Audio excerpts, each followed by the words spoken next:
नमस्कार, आप देख रहे हैं इंडिया टीवी। आपके साथ मैं हूं दीपिका यादव। बिहार के सीमांचल में आज मौलानाओं का मजमा लगा। हजारों मुसलमानों की भीड़ बुलाकर मौलानाओं ने मोदी और नीतीश को पानी पी पी कर कोसा। मौलानाओं ने धर्म के नाम पर मुसलमानों को जमकर भड़काया। गोली खाने, सिर कलम करने जैसी बातें खूब हुई। एआईएमआईएम और आरजेडी के नेताओं पर मंच मुस्लिम वोट की होड़ साफ नजर आई। आरजेडी ने तो इशारों ही इशारों में यहां तक कह दिया कि बिहार के मुसलमान ओबीसी के झांसे में नहीं आए। किशनगंज में महागठबंधन का झगड़ा भी दिख गया। कांग्रेस के स्थानीय सांसद इस योजना में नहीं पहुंचे, शामिल नहीं हुए। मुस्लिम वोट की लड़ाई में हैदराबाद से किशनगंज तक कैसे कैसे डायलॉग मारे गए, किसे डराया गया, किसे धमकाया गया, एक एक डिटेल इस रिपोर्ट में। जिंदाबाद जिंदाबाद, वापस लो, वापस लो, वापस लो।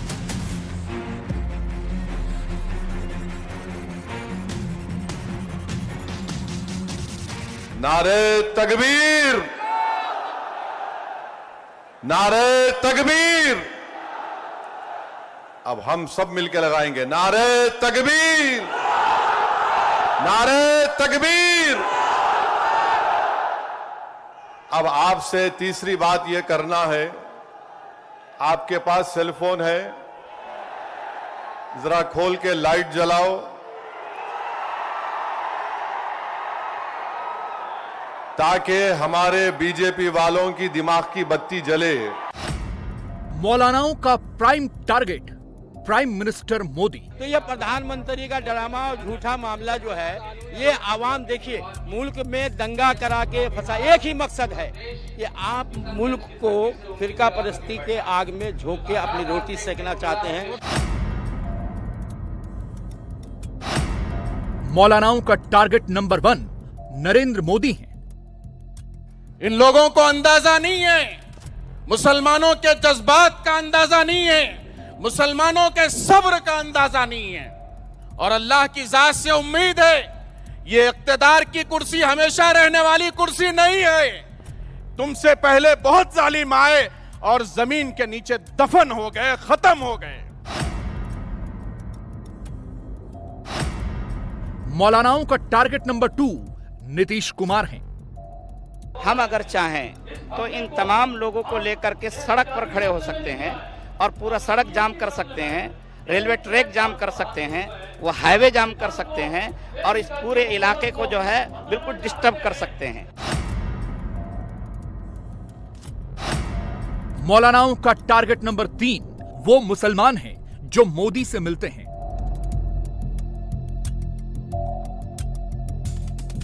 मेरे भाई, ये साजिश है हमारे इत्तेहाद को कमजोर करने के लिए। मोदी जी, आप शतरंज की चाल खेल रहे हैं। हम भी जानते हैं शतरंज कैसा खेलना सियासत में।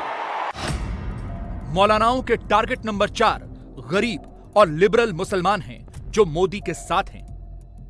नारे तकबीर, नारे तकबीर, उम्मत का इत्तेहाद। हैदराबाद से किशनगंज तक जहां जहां मुसलमानों की आबादी 50% को क्रॉस कर चुकी है, मौलाना वहीं जा रहे हैं। हैदराबाद के दारुस्सलाम से लेकर किशनगंज के मैदान तक मौलाना वही तकरीरों में आग उगल रहे हैं जहां ज्यादा भीड़ जमा हो सकती है। मौलाना ब्रिगेड की कोशिश है कि वक्फ कानून पर मुसलमान मोदी की न सुने, सिर्फ मौलानाओं की सुने। हिंदुस्तान के अंदर मुसलमानों को पंचर बनाने वाले, कहने वाले प्रधानमंत्री की तरफ अगर ये जुमला मनसूख किया जा रहा है तो प्रधानमंत्री को अपनी नाकामी पर आंसू बहाना चाहिए कि इस हिंदुस्तान के अंदर आपने मुसलमानों को पंचर बनाने वाली कौम बनाया है। आप एक जिम्मेदार प्रधानमंत्री होते तो ये कौम को पंचर बनाने वाले नहीं बनाते। लेकिन आगे सुनो मुसलमानों, हौसले की बात मैं बताऊं आपको, इन्होंने पंचर बनाने वाला कहकर आपको ताना नहीं दिया है, आपकी हैसियत को उजागर किया है कि हिंदुस्तान की सरजमीन को इन गुंडे, उचक्कू, चोरों और बदमाशों ने जो बर्बाद किया है, इसका चक्का पंचर किया है। इस पंचर को बनाने वाले हम ही होंगे। हम आएंगे, शेखुल इस्लाम की औलाद जब सामने आएगी, जब हम लोग सुधारेंगे, आप और हम तैयारी करें। इंशाअल्लाह इस कानून को हम रिजेक्ट करते हैं, करेंगे, और जब तक ये कानून वापस नहीं होता हम सांस नहीं लेंगे, हम नहीं बैठेंगे। वक्फ कानून के खिलाफ पूरे देश के मौलाना एक ही टेप बजा रहे हैं। मोदी मोदी चिल्ला रहे हैं। मोदी ने 11 साल में यह कर दिया, वो कर दिया। 11 साल से नरेंद्र मोदी सिर्फ मुसलमानों की मजहबी शनाख्त पर हमला कर रहे हैं। हर जलसे में माइक पकड़ते ही भड़काऊ भाईजान और मौलाना एक ही बात कह रहे हैं, मस्जिद छीन ली जाएंगी, हिजाब छीन लिया जाएगा। 11 साल से नरेंद्र मोदी सिर्फ मुसलमानों की मस्जिदों को छीनने की कोशिश कर रहे हैं। 11 साल से नरेंद्र मोदी मुस्लिम खवातीन को ताकतवर बनाने के बजाय उनके सरों से हिजाब को छीन रहे हैं। मुसलमानों के घरों पर बुलडोजर चला दिया जाएगा, शरीयत को छीन लिया जाएगा, मुसलमानों की पहचान खत्म कर दी जाएगी। 11 साल से नरेंद्र मोदी बुलडोजरों के जरिए सबसे ज्यादा दलित और मुसलमानों के घरों को तोड़ दिया। अब यूनिफॉर्म सिविल कोड के नाम पर हमारी शरीयत को हमसे छीनना चाहते हैं। वक्फ कानून में ऐसा कुछ नहीं है जो मौलाना बता रहे हैं। कानून में तो सिर्फ इतनी सी बात है कि जो मौलानाओं और नेताओं की वक्फ संपत्तियों पर अवैध कब्जे हैं वो हटेंगे। इससे गरीब और पसमानदा मुसलमानों का भला होगा। मुसलमान इस बात को ना समझें, इसलिए हैदराबाद से किशनगंज तक उन्हें गुमराह किया जा रहा है। वक्फ कानून को सियासी शतरंज की बाजी बताकर भाईजान मुसलमानों को मोदी के खिलाफ भड़का रहे हैं। मुसलमानों का दिमाग गर्म करने के लिए कोका कोला की तरह ठंडे पड़ने का एग्जाम्पल दे रहे हैं। मेरे भाई, ये साजिश है हमारे इत्तेहाद को कमजोर करने के लिए। मोदी जी, आप शतरंज की चाल खेल रहे हैं। हम भी जानते हैं शतरंज कैसा खेलना सियासत में। या फिर कोका कोला की तरह उड़ के फिर ठंडे तो नहीं बैठ जाएंगे। ओवैसी और देश के मौलानाओं का बीपी सिर्फ इस बात पर बढ़ा हुआ है कि नरेंद्र मोदी ने दाऊदी बोहरा समाज से 15 मिनट की मुलाकात की। मौलानाओं और भड़काऊ भाईजान को डर लग रहा है कि वक्फ कानून पर कहीं मुसलमान मोदी के साथ न चले जाएं। फिर क्या होगा? उनकी और पूरे एंटी मोदी मोर्चा की सियासत कैसे चलेगी? इसलिए मीर जाफर और मीर सादिक के एग्जाम्पल भाईजान ने चिल्ला चिल्ला कर दिए। हम सिर्फ अपने कब्रस्तानों को या ईदगाह को बचाने के लिए एहतजाज नहीं कर रहे। हम एहतजाज इसलिए कर रहे हैं कि जो सियासी ताकतें आज इस मुल्क पर हुक्मरान हैं वो हमको मिटाना चाहते हैं, और हम उनको ये बताना चाह रहे हैं कि हम अपने आप को मिटने नहीं देंगे। इंशाअल्लाह ताला जमहूरी तरीके से तुम मिट जाओगे। हम उनको बताना चाह रहे हैं कि हम झुकने वाले नहीं हैं। हम अंग्रेजों की 200 साल की गुलामी को कबूल नहीं किए। तो हम तुम्हारे इख्तिदार में तुम जो बैठे हो और तुम ऐसे कानून बना रहे हो जो हमारे आईन और संविधान के फंडामेंटल राइट के खिलाफ है, ये लड़ाई जो आप और हम मिलकर अपने दीगर सेकुलर हिंदू भाइयों के साथ, सिख भाइयों के साथ लड़ रहे हैं, याद रखो बीजेपी संघ परिवार हमारे सफों से बाज मीर जाफर, मीर सादिक को खड़ा करेगी। इनसे एहतियात करो कि जब तुम और हम इस दुनिया से जाएंगे तो आरएसएस वाले अगर तुमको खंधे पर लेकर गए कब्रिस्तान में, तो फिर अंदर जाने के बाद जब फरिश्ते पूछेंगे कौन है तेरा रब, तो तुम क्या मोदी बोलोगे या अल्लाह बोलोगे? देख लो इस बात को। हम तो अल्लाह ही बोलने वाले हैं और बोलते रहेंगे। अल्लाह ही हमारी मदद करेगा और अल्लाह ही इनको शिकस्त देगा इंशाअल्लाह ताला। ओवैसी किसे मीर जाफर और मीर सादिक बता रहे हैं? क्या देश का आम मुसलमान, पढ़ा लिखा मुसलमान इस बात को मानेगा कि दाऊदी बोहरा और अजमेर के ख्वाजा वाले मीर जाफर और मीर सादिक हैं? हद तो यह है कि ओवैसी दोनों को खुल्लम खुल्ला धमका रहे हैं। अरे जो तुम ख्वाजा अजमेरी के आस्थाने के जिम्मेदार हो ना, मैं पार्लियामेंट में इंशाअल्लाह ताला ख्वाजा एक्ट के तरमीम का एक बिल लाऊंगा और प्राइवेट मेंबर्स बिल लाकर कहूंगा कि तुम नहीं बनोगे, उसमें पसमानदा को किसी को बनाना पड़ेगा। तुम तायीद करोगे, मैं तो ला रहा हूं प्राइवेट मेंबर्स बिल आइंदा सेशन में, तुम देखना।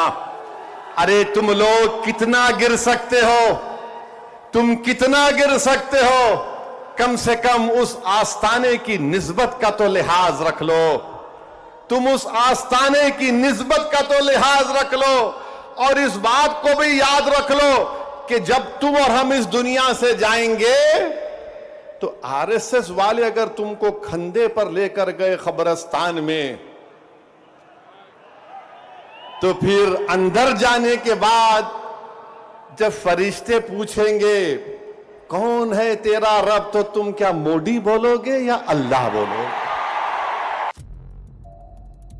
वक्फ कानून पर मौलाना क्यों बहुत टेंशन में हैं? वक्फ कानून के खिलाफ जो भी रैलियां और जलसे हो रहे हैं, वहां कुछ शब्दों का बहुत शोर है।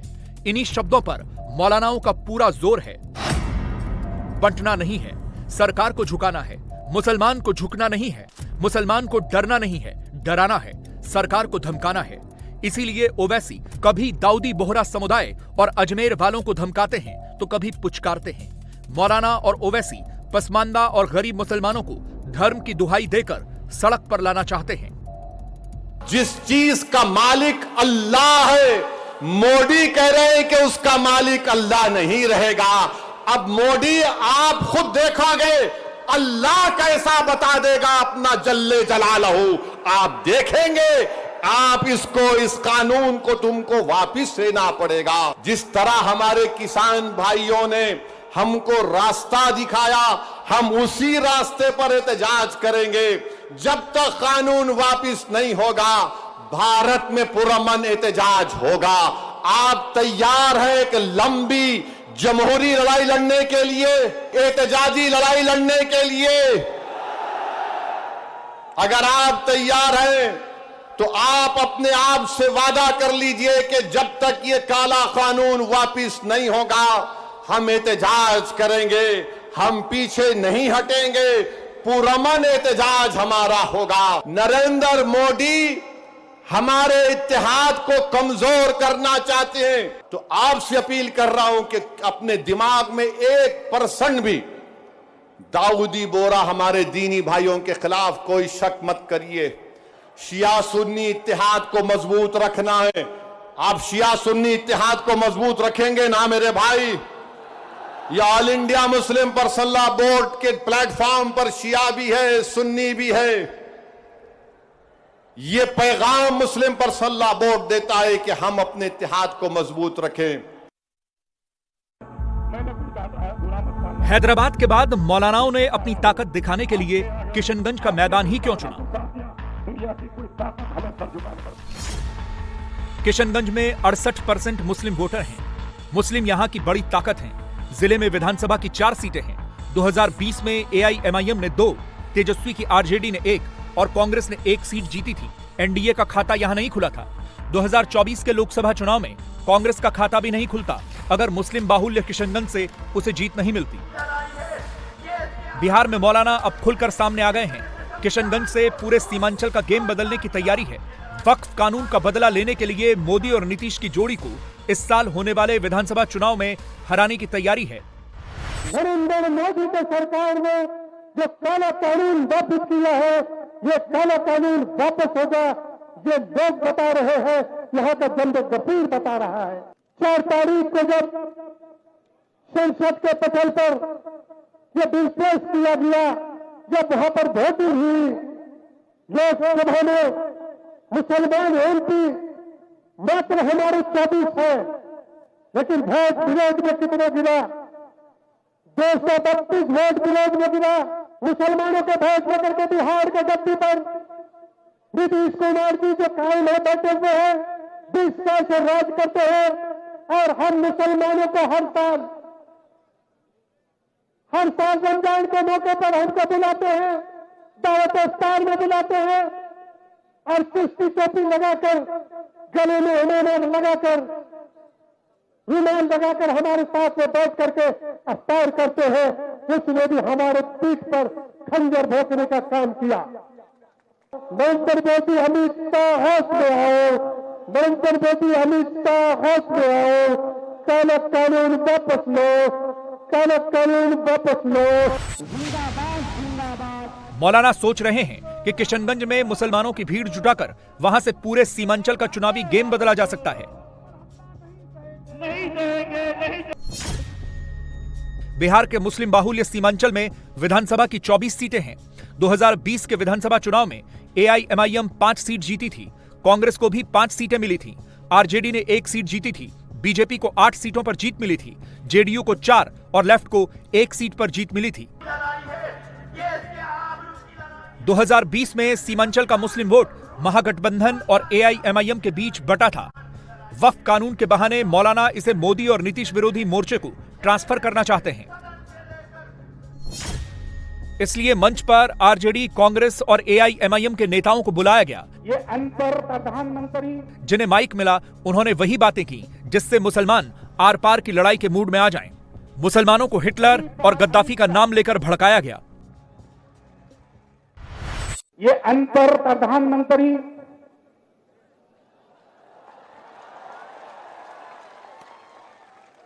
तरी पार अमित शाह, अगर तुम काला कानून लाओगे तो हम नहीं मानेंगे, क्योंकि इस देश का नागरिक नहीं, किराएदार नहीं, हम हकदार हैं। तुम एक तौसीफ को मारोगे 100 तौसीफ पैदा होगा, 100 तौसीफ को मारोगे 1000 तौसीफ पैदा होगा, 1000 तौसीफ को मारोगे 1,00,000 तौसीफ होगा। हमने हिटलर का भी नाम सुना था, हमने गद्दाफी का भी शासन देखा। नरेंद्र मोदी जी, इस कौम को डराने का कोशिश मत करो। ये कौम सिर्फ और सिर्फ अल्लाह के आगे सर झुकता है। तुम्हारे आगे सर कलम कर देंगे, लेकिन तुम्हारे आगे, तुम्हारे हुकूमत के आगे, ये काला कानून के आगे हम सर नहीं झुकाएंगे। किशनगंज में मुसलमानों की भीड़ देखकर मौलानाओं ने जो सोचा, क्या वही होगा? क्या मोदी नीतीश के लिए मौलाना वाकई मुश्किलें खड़ी कर देंगे? 2024 के लोकसभा चुनाव के रुझान क्या कहते हैं? सीमांचल में 2024 के लोकसभा चुनाव में AIMIM को 2 सीट पर, कांग्रेस को 6, आरजेडी को 2, बीजेपी को 4, जेडीयू को 6, 4 पर निर्दलीय को लीड मिली थी। 25 में क्या होगा? मुस्लिम वोट किसे एकमुश्त मिलेगा? क्या AIMIM, कांग्रेस और आरजेडी हाथ मिला लेंगे? किशनगंज में मुस्लिम वोट की लूट में हर कोई आगे रहने के चक्कर में मोदी नीतीश को जी भर कर कोस रहा है। इस काले कानून के खिलाफ अगर मेरा खून काफी नहीं होगा तो मेरी नस्लों का खून बहेगा, लेकिन इस काले कानून को हम मानने के लिए कभी तैयार नहीं होंगे। हम अपनी गर्दन कटा सकते हैं, हम अपनी मस्जिदों से दस्तबरदार नहीं हो सकते, हम अपने खानकाहों से दस्तबरदार नहीं हो सकते। ईमान जब तक बाकी है, इस मुल्क की भी हिफाजत करेंगे। ऐवाने सियासत में रहे या बाहर रहे, इस मुल्क के संविधान की हिफाजत करेंगे। और मेरे मजहबी शान पर कोई हमला करेगा, बच्चा बच्चा जाने शहादत पी लेंगे। अब जाग चुके हैं दीवाने, दुनिया को जगा के दम लेंगे। जीना है तो इज्जत से जी लेंगे, वरना फिर जामे शहादत पी लेंगे। इनकलाब, ये जिंदाबाद, अरे जिंदाबाद ऐसी हो कि मोदी के कान फटे, नीतीश बहरा हो जाए। इनकलाब जिंदाबाद, कलाब जिंदाबाद, काला कानून जिंदाबाद, काला कानून वापस लो। बिहार में 243 विधानसभा सीट हैं। मुसलमान 50 सीट पर हार जीत तय करते हैं। बिहार की आबादी में 17.42% मुसलमान हैं, जिनमें पसमानदा मुसलमान 67% हैं, अति पिछड़े मुसलमान 10% और पिछड़े मुसलमान 2% हैं। अशराफ यानी अगड़े मुसलमान 4% हैं। 2020 के विधानसभा चुनाव में महागठबंधन को 76% मुसलमानों ने वोट दिया था, एनडीए को 5% वोट मिले थे। 2024 के लोकसभा चुनाव में इंडिया गठबंधन को 87% मुसलमानों ने वोट दिया था, एनडीए को 12% मुसलमानों ने वोट दिया था। क्या वक्फ कानून पर मौलानाओं की तकरीरों से 100% मुस्लिम वोट मोदी और नीतीश विरोधी ले पाएंगे? अगर ले भी गए तो क्या सरकार बना पाएंगे? तूफान आता है ना तो पसमानदा घर पसमानदा नहीं दिखता है। ये तूफान का वक्त है, वो पॉलिटिकल पार्टी का झंडा नहीं देखेगा। तूफान के वक्त में एक ही रास्ता है, हाथ पकड़ो हाथ मिलाओ, हाथ पकड़ो हाथ मिलाओ और फिर लड़ाई को आगे ले चलेंगे। जिस दिन ये बिल लोकसभा में था उसी रात लालू जी हॉस्पिटल में एडमिट हुए। मैं आपको बता नहीं सकता, जो व्यक्ति बहुत कमजोर थे उस वक्त, हर मिनट ये देख रहे थे कि कौन बोल रहा है, सरकार क्या कह रही है। और वही हाल नेता प्रतिपक्ष तेजस्वी जी का था। हम हारे, फौरन कोर्ट में पहुंचे। अब कोर्ट के खिलाफ तुम आंदोलन चला रहे हो, यानी तुम क्या चाहते हो? जो तुम चाहो वो हो, ये कतई नहीं होगा। मैंने कहा था कि एक करार था इस देश के मुसलमानों का, गांधी, नेहरू, आजाद, और हमें एक दूसरे को देखने की आदत, वो आदतें जो कोई बदलवाने की कोशिश करेगा, क्योंकि तख्त को ताबूत होते हुए देर नहीं लगती। ये ध्यान रहे, जिसके जहन में तख्त और तख्त का अहंकार, घमंड घुस गया, वो तख्त से ताबूत में कब तब्दील हो जाए पता नहीं चलता। ये हम कहना चाहते हैं। मौलानाओं ने पूरा कैलेंडर जारी कर दिया है। वक्फ कानून के खिलाफ कब कहां क्या करने वाले हैं। 22 अप्रैल को दिल्ली में वक्फ की हिफाजत नाम से प्रदर्शन, 30 अप्रैल को पूरे देश में बत्ती गुल प्रोटेस्ट, 18 मई को तेलंगाना आंध्र प्रदेश में राउंड टेबल मीटिंग, 22 मई को महिलाओं के साथ हैदराबाद में आसपास प्रोटेस्ट, 25 मई को ह्यूमन चेन बनाकर विरोध प्रदर्शन, 1 जून को हैदराबाद के इंदिरा पार्क में धरना प्रदर्शन। प्रदर्शन में क्या होगा इसका अनुमान किशनगंज और हैदराबाद के जलसों में मिल चुका है। अब मौलानाओं का जोर धर्म और दीन के नाम पर मुसलमानों को एकजुट करने का है। मौलाना वक्फ की लड़ाई को अब धर्म की लड़ाई पर ले जाना चाहते हैं। वो जानते हैं कि वक्फ के नाम पर गरीब पसमानदा मुसलमान भले ही सड़क पर आ जाएं, लेकिन धर्म के नाम पर उन्हें आसानी से मोदी सरकार के खिलाफ सड़कों पर लाया जा सकता है।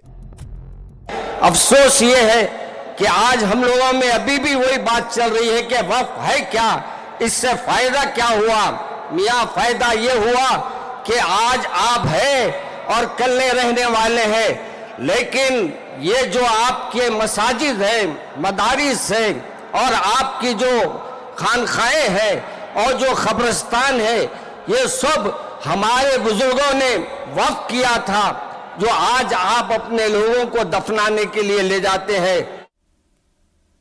अप्रैल के महीने में कुदरत की भारी मार पड़ रही है और सबसे ज्यादा नुकसान हुआ है जम्मू में।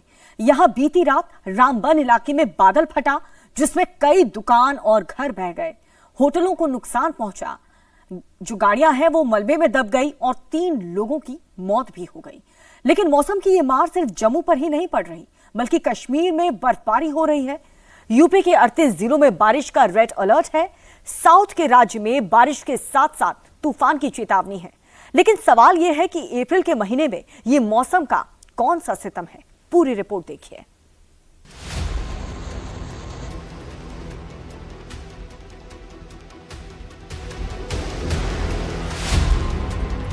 अप्रैल के महीने में देखिए कैसे कुदरत तबाही मचा रही है। ये तीनों तस्वीरें एक ही इलाके की हैं। पहले तो राज्य भी एक ही था।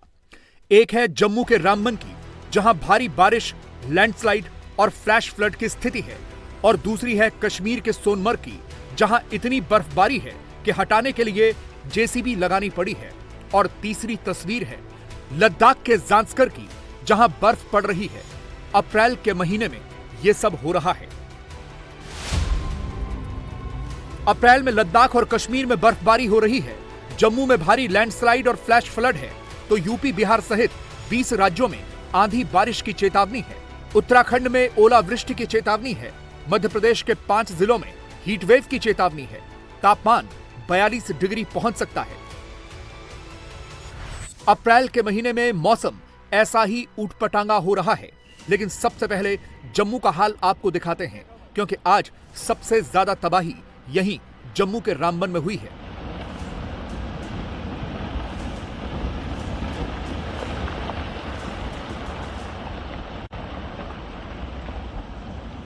रामबन में कुदरत का कहर कैसे टूटा है, ये समझाने के लिए ये छोटा सा वीडियो ही काफी है। पहली नजर में आपको ये धुंध लग सकती है, लेकिन ये धुंध नहीं है, बल्कि धूल का वो गुबार है जो लैंडस्लाइड के बाद निकला है। पूरा पहाड़ ही दरक कर नीचे आ गया।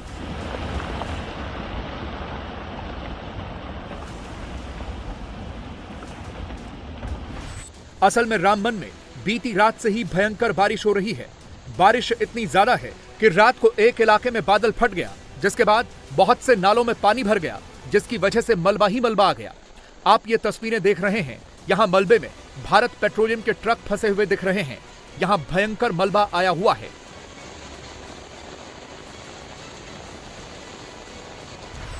रामबन में फ्लैश फ्लड आया, जिसकी वजह से रास्ता ब्लॉक हो गया। रास्ते में सिर्फ और सिर्फ पत्थर दिख रहे हैं। दुकानें टूट गईं, तबाही ही तबाही है।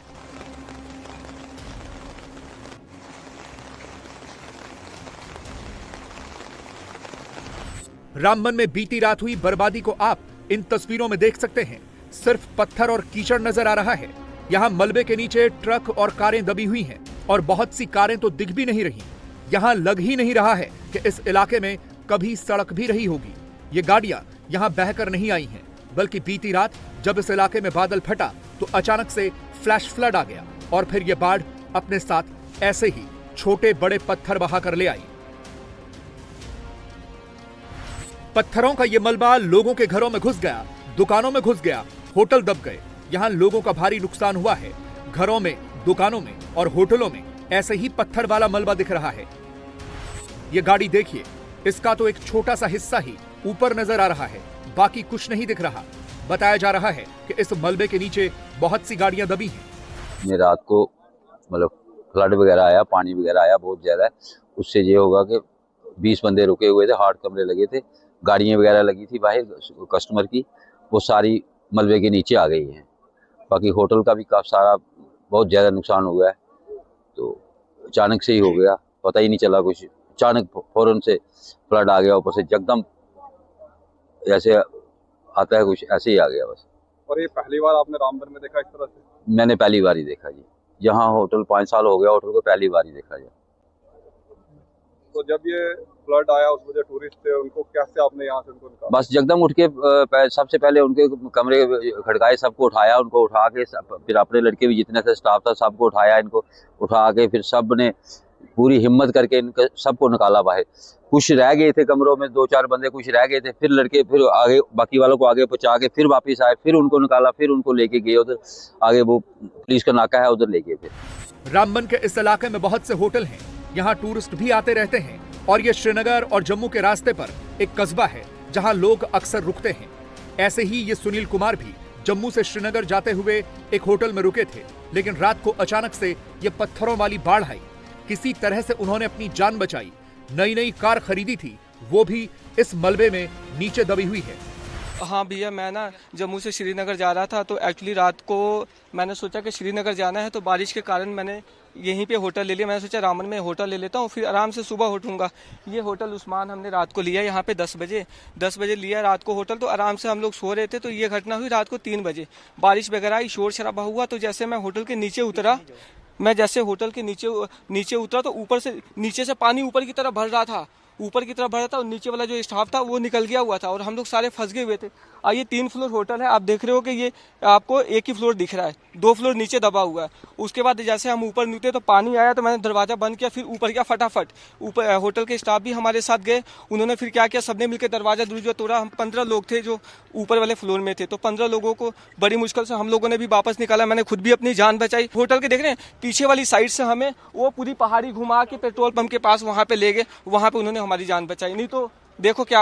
और मेरी नेक्सॉन गाड़ी है, अभी नई ली थी गाड़ी, 10-15 दिन हो रहा था। मैंने सोचा श्रीनगर घूम के आता हूँ, और मैं होटल नंबर 115 में रुका हुआ था। बीती रात रामबन टाउन में यह बादल फटा है, जिसकी वजह से स्थानीय नाले भर गए। रामबन के सेरी बागना इलाके में 2 घर ढह गए, जिनमें 2 बच्चों और एक बुजुर्ग शख्स की मौत हो गई। रामबन जिले में करीब 300 से ज्यादा घर डैमेज बताए जा रहे हैं। इसके अलावा बहुत से होटलों को भी नुकसान पहुंचा है। पुलिस ने बीती रात 100 से ज्यादा लोगों को अलग अलग इलाकों से रेस्क्यू किया है। कोई 12 बजे के करीब जो है वो धीरे धीरे बारिश हुई, लेकिन 1-1:15 बजे के करीब बहुत ज़्यादा टॉरेंशियल रेनफॉल शुरू हुई, जिसमें हिल स्टॉर्मिंग हुआ, क्लाउड बस्टिंग हुई, तो जिसकी वजह से जो है वो नेशनल हाईवे भी जो है 3-4 जगहों से क्लोज हुई, जैसे डलवास से, रामबन मेन से, सेरी से, पंथियाल से, और साथ ही साथ में जो क्लाउड बस्ट रामबन टाउन के हुआ, बैक साइड में हुआ, उसकी वजह से जो है जो नाले थे वो भर गए काफ़ी ज़्यादा। लेकिन यहाँ पे जो है किसी जानी माली नुकसान की कोई वो मतलब खबर नहीं है, उसमें नहीं हुआ, बल्कि जितनी दुकानें जो हैं या घर जो हैं, वो होटल्स जो हैं, वो काफ़ी ज़्यादा डैमेज हुए हैं। साथ ही साथ में जो है वो एक अनफॉर्चुनेट इंसिडेंट हुआ हमारा सेरी बागना में, 2 घर जो हैं वो स्लाइड की वजह से जो है वो दब गए और ढह गए, जिसमें अनफॉर्चुनेटली 2 बच्चों को हमने गंवा दिया और एक बुजुर्ग थे उनको भी गंवा दिया 2 अलग अलग घरों में। तो बाकी अगर ओवरऑल हम देखेंगे सिचुएशन में तो लगभग कोई 40 या 50 के करीब हमारे घर जो हैं वो डैमेज हुए हैं कम्प्लीटली, जिनकी इतला हमारे पास पहुंची है। बाकी हमारा कंट्रोल रूम जो है वो अलग अलग इलाकों से मौसूल जो है वो कर रहा है, लेकिन एक रफ एस्टीमेट के हिसाब से लगभग 200-250 घर जो हैं ऐसे जो पार्शली डैमेज हुए या किसी न किसी तरीके से डैमेज हुए, और जिसमें ज़्यादा जो डैमेज हुआ वो हमारा रामबन टाउन के अंदर हुआ है, जिसमें कमर्शियल हमारे जो स्ट्रक्चर हैं उनको भी बहुत ज़्यादा हैवी डैमेज हुए हैं, और कुछ घरों को भी डैमेज हुआ है, जैसे हॉस्पिटल के कुछ एरिया में भी पानी आया है। लेकिन सबसे ज्यादा दिक्कत इस वक्त यह है कि श्रीनगर जम्मू नेशनल हाईवे पूरी तरह से ब्लॉक हो चुका है, क्योंकि लैंडस्लाइड की वजह से यहां सड़कें टूट गईं, सारे पत्थर यहां सड़कों पर आ गए, जिसकी वजह से इस हाईवे पर गाड़ियों का चलना फिलहाल तो मुश्किल नजर आ रहा है। सैकड़ों वाहन इस वक्त इस हाईवे पर फंसे हुए हैं। अधिकारी अपील कर रहे हैं कि जब तक मौसम साफ न हो, घरों से न निकलें, हाईवे पर सफर न करें। देखिए, हमने सभी पुलिस स्टेशन को सतर्क कर दिया गया है। मैन नुकसान जो है रामबन के अंदर हुआ है, जिसमें कुछ कमर्शियल और कुछ रेजिडेंशियल हाउसेस को नुकसान पहुंचा है, और उसके अलावा नेशनल हाईवे यहाँ पे ब्लॉक हुआ है। उसके अलावा धर्मकुंड के इलाके में भी पुलिस ने तकरीबन 100 लोगों को रेस्क्यू किया है और उनको पहले सेफर लोकेशन पे पहुंचाया था, हॉस्पिटल में कुछों को भेजा था और अपने स्कूलों में उनको भर्ती किया था, लेकिन अभी वो अपने रिश्तेदारों के घर चले गए हैं। तो उसके अलावा बनिहाल में भी एक हमारी पुलिस ने कुछ रेस्क्यू ऑपरेशन किए थे, जिसमें एक फैमिली बीच में फंसी थी, उसको रेस्क्यू किया गया। उसके अलावा 3 डेथ्स जो हमारी बागना विलेज में अनफॉर्चुनेट 3 डेथ हुई हैं, जो मकान के दब जाने से हुई हैं, 2 अलग अलग इंसिडेंट से। उसके अलावा नेशनल हाईवे के ऊपर भी हमारा रेस्क्यू ऑपरेशन अभी चल रहा है। ये देखा जा रहा है कि कहाँ कहाँ पे नुकसान हो और किस टाइप से कार्रवाई करनी है। हमारी पुलिस जो है पूरी रात से रेस्क्यू ऑपरेशन में लगी हुई है और पूरी तरह से सतर्क है, और कोई भी स्थिति आए उसको मजबूती से निपटने के लिए तैयार। यही वो नेशनल हाईवे है जो जम्मू से श्रीनगर की तरफ जाता है। भारी बारिश की वजह से आगे जो लैंडस्लाइड हुआ है, उसका असर इस पूरे हाईवे पर पड़ा है। देखिए ट्रकों की कितनी बड़ी कतार लगी है। यह बनिहाल का इलाका है जहां पूरा जाम लगा हुआ है। सड़क के एक साइड पर ट्रक खड़े हैं। इन ट्रक ड्राइवरों को यह समझ में नहीं आ रहा कि वो यहां पर कब तक रहेंगे, ये जाम कब खुलेगा, क्योंकि उनके पास तो खाने पीने का भी इंतजाम नहीं है। मेरा नाम सर अब्दुल वहीद है। मैं आया हिसार से लोड करके, हरियाणा से श्रीनगर का माल आया था और वापसी आज 3 दिन हम पहले एडवांस में खड़े थे श्रीनगर में, और रात को हमारे को 2 बजे छोड़ा था वहाँ से। तो कब से आप फंसे हैं यहाँ पे? आज मान लो रात से लेके अभी तक। तो क्या कुछ बोल रहे हैं हाईवे का? कुछ नहीं, इसकी तो अभी कोई कंफर्म नहीं हो रहा इन्फॉर्मेशन, कब तक हो सकता मतलब। और यहाँ पे हमारे पास सर कुछ व्यवस्था नहीं है, ना खाने पीने की, और ना ही हमारे पास कोई राशन पानी है, ना ही गैस सिलेंडर है हमारे पास। तो कितनी गाड़ियाँ अभी फंसी है यहाँ पे? सर इसका तो हिसाब कोई नहीं है। देखो 10-12 किलोमीटर के अंदर गाड़ी खड़ी है और दोनों डबल लाइन में फुल है, मतलब इसे आप हिसाब लगा लो कौन सी कितनी गाड़ी हो सकती है। 3-4 हज़ार गाड़ी तो होगी कम से कम भी अगर होगी तो। मेरा नाम अजय कुमार है। मैं श्रीनगर से आ रहा था, रात को कानवाई छोड़ी थी, तो समथिंग यही कोई 1 बजे के बाद आगे उसको स्लाइड आई है, पत्थर आए हैं, तो रास्ता बंद है। हम टनल के बीच फंसे हुए हैं। इधर ना कोई खाने का है, ना कुछ चाय पानी, कुछ भी नहीं है। काफ़ी परेशान है हम लोग। तो क्या बोल रहे हैं कब तक खुल जाएगा ये? अभी कोई कंफर्म नहीं है। स्लाइड बहुत ज़्यादा आई हुई है, बता रहे हैं कि कल तक भी हो सकता है। कंफर्म कोई नहीं है, अभी कोई अपडेट नहीं आ रही है। कौन सी गाड़ी चला रहे हैं आप? हमारे पास कंटेनर है ये बड़ा। तो कहाँ रहते हैं आपस में? राजस्थान में। जो फ्लैश फ्लड रामबन टाउन में आया, उसके निशान पूरे इलाके में दिख रहे हैं। नाले में पानी अभी भी बहुत तेज बहाव के साथ बह रहा है। यह रामबन का बाउली बाजार का इलाका है। यहाँ 12 से 15 दुकानें थीं जो ऊपर की तरफ इस छोटी नदी के किनारे बनी थीं। रात को मलबे का बहाव आया और सारी दुकानों को तहस नहस करता हुआ ले गया। आसपास के घरों को भी खासा नुकसान हुआ है। सर मेरा रवि कुमार है। मुझे 18 साल से मैं यहाँ दुकानें करता हूँ। जहाँ के आप बाहर देख रहे हो, यहाँ फिश पॉइंट की 7 दुकानें होती थी सर। ये रात को 3 साढ़े 3 बजे के फ्लड आने के कारण से ये सब दुकानें तहस नहस हो चुकी हैं।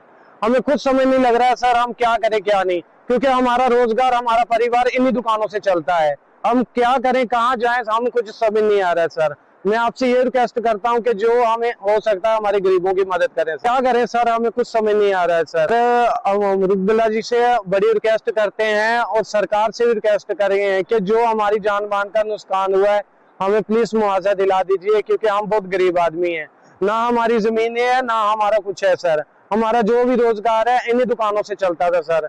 हमें इतना नुकसान हुआ है कि हम सोच भी नहीं सकते, क्योंकि हमें सामान निकालने तक का मौका नहीं सर मिला है। क्या हुआ कैसे समझ सर, मुझे हमें कोई पता नहीं लग रहा है। रामबन का जिला प्रशासन दावा कर रहा है कि उसकी प्राथमिकता में इस वक्त सबसे पहले लोगों को सुरक्षित रखना है और उसके बाद जिन लोगों का इस त्रासदी में जानमाल का नुकसान हुआ है उन्हें उचित मुआवजा दिया जाएगा।